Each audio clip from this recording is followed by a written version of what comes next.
আসসালামু আলাইকুম। কেমন আছেন সবাই? আশা করছি সবাই খুব ভালো আছেন। সবাইকে মাহে রমজানের শুভেচ্ছা জানিয়ে শুরু করছি আজকের ভিডিও। আজকে আমি চিকেন ফ্রাই করে দেখাবো একদম রেস্টুরেন্ট স্টাইলে, এবং সবগুলো উপকরণ আমাদের ঘরেই থাকে। আশা করছি ভিডিওটি দেখলে আপনারা উপকৃত হবেন। এভাবে লম্বা লম্বা স্লাইস করে আমি কেটে নিচ্ছি।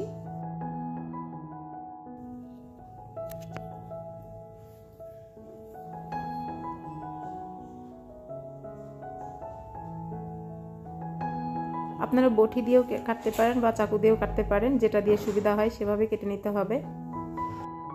খুব বেশি মোটাও না আবার চিকনও না, এরকম করে কেটেছি। দেখুন আমি এভাবে কেটেছি। এবার আমি বুকের আরও একটু অংশ কেটে নিচ্ছি। মাংসটা আমি কাটার আগেও ধুয়ে নিয়েছি, কাটার পরে আমি আরও একটু ধুয়ে নিচ্ছি। ধুয়ে আমি বাটিতে নিয়ে নিচ্ছি।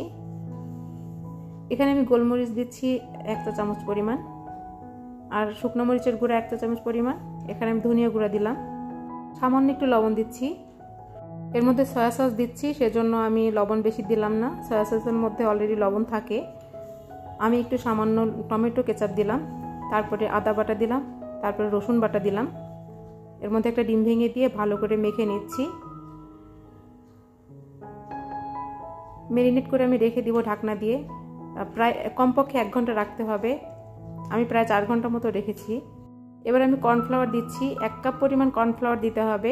আমি প্রথমে হাফ কাপ মতো দিয়েছি, আর 2 কাপ পরিমাণ আমি দিলাম ময়দা। এবার আমি এর মধ্যে 1 চা চামচ পরিমাণ গোলমরিচের গুঁড়া দিলাম, এবং 1 চা চামচ পরিমাণ শুকনো মরিচের গুঁড়া দিলাম, আর সামান্য লবণ দিলাম, আর আমি কর্নফ্লাওয়ার আরও একটু দিচ্ছি। এবার আমি ভালো করে মিশিয়ে নিচ্ছি। আমি ফিরে এসেছি প্রায় 4 ঘন্টা পরে। আমি ম্যারিনেট করে রেখে দিয়েছিলাম। আর একটু ভালো করে মেখে নিচ্ছি। চিকেনের টুকরোগুলো আমি তুলে নিচ্ছি মশলা থেকে। চিকেন পিসগুলো তোলার পরে যে অবশিষ্ট মশলাটা থাকবে, তার মধ্যে আমি সেই ময়দার মিশ্রণটা একটু দিয়ে ভালো করে মেখে ব্যাটার বানিয়ে নিব। আমি এখানে হাফ কাপের একটু বেশি পরিমাণ পানি দিয়ে ব্যাটারটি তৈরি করেছি।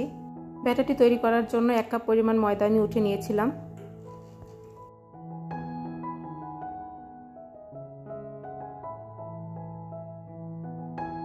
এবার আমি চিকেন পিসটা ময়দার মধ্যে গড়িয়ে নিয়ে আবার সেই ব্যাটারের মধ্যে চুবিয়ে নিচ্ছি। তারপরে আবার ময়দার মধ্যে দিয়ে ভালো করে হাত দিয়ে চেপে চেপে চিকেন পিসটা আটার উপরে রেখে অনেকগুলো আটা আবার ওর উপরে দিতে হবে, দিয়ে হাত দিয়ে ভালো করে চেপে চেপে নিতে হবে কোট করার জন্য। এভাবে তুলে একটু ঝেড়ে নিতে হবে, এক্সট্রা ময়দা যেন পড়ে যায়। তারপরে চুলাটা লো করে দিয়ে ভাজতে হবে হালকা আঁচে।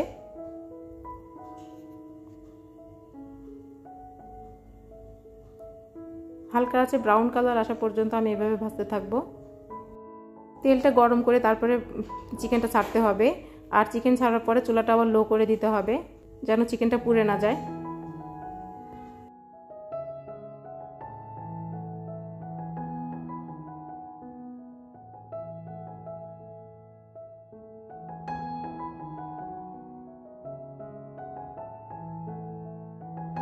একটা ব্যাচ আমার ভাজা হয়ে গিয়েছে।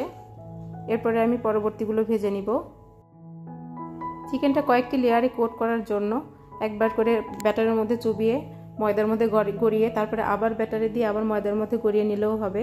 তবে বারবার চেপে চেপে নিতে হবে, আটা বেশি করে দিয়ে ভালো করে চেপে চেপে নিতে হবে এবং ভালোভাবে ঝেড়ে নিতে হবে, তাহলে একদম সুন্দর রেস্টুরেন্টের মতো হবে।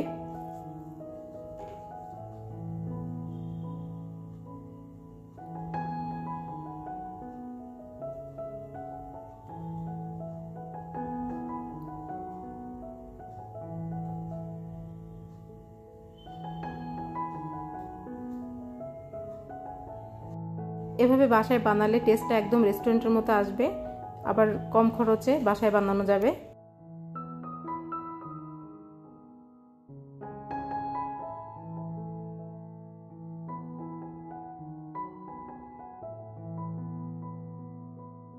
ঘরে থাকা উপাদান দিয়ে খুব কম খরচে একদম রেস্টুরেন্টের স্টাইলে মুচমুচে চিকেন ফ্রাই তৈরি হয়ে গেল।